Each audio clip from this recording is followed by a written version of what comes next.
یا نساء النبی لستن کاحد من النساء، اے نبی کی بیویوں تم عام عورتوں کے مانند نہیں ہو۔ تو کیا وہ عورتیں نہیں تھیں؟ عورتیں تو تھیں۔ کیا ان کے احساسات عورتوں والے نہیں تھے؟ وہ تو تھے۔ کیا بات ہے، تم نبی کی بیویاں ہو، تمہیں اسوہ بننا ہے۔ ان اتقیتن فلا تخضعن بالقول، اگر تمہیں واقعی اللہ کا تقوی اور خوف ہے تو کسی اجنبی سے اگر بات کرنے کی ضرورت پیش آ جائے تو اپنی آواز میں لوچ مت پیدا کرو۔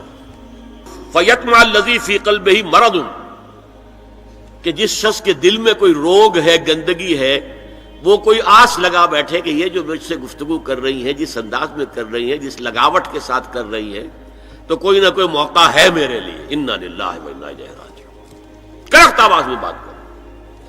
وَقُلْنَ قَوْلًا مَعْرُوفًا، اور معروف بات کہو صرف، اس سے آگے بڑھنے کی کوئی ضرورت نہیں۔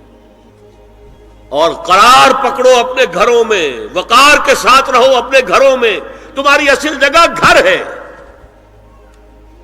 باہر نکلنا تمہارا کام نہیں ہے۔ ہاں ضرورت ہو سکتی ہے، اس کا بعد میں ذکر آ جائے گا، لیکن فلسفہ کیا ہے؟ عورت کی اصل جگہ اس کا گھر ہے۔ جو ڈیوٹیز کی تقسیم کر دی گئی ہے اللہ کی طرف سے، اس میں عورت کا اصل مقام اس کا گھر ہے۔ میں حدیث سنا چکا ہوں کہ جب گھر سے عورت نکلتی ہے تو شیطان تاکتا ہے اس کو، اور پھر ظاہر بات ہے کہ اس سے جو فتنے پیدا ہوتے ہیں وہ سب شیطان کے ذریعے سے ہوتے ہیں۔ وَلَا تَبَرَّجْنَ تَبَرُّجَ الْجَاهِلِيَّةِ الْأُولَىٰ، اور جو جاہلیت تھی، اسلام کے آنے سے پہلے کا جو دور تھا، اس میں جس طرح تم بند سمر کر اور لوگوں کی نگاہوں میں آنے کے لیے نکلتی تھی، اب وہ طریقہ اختیار نہ کرو۔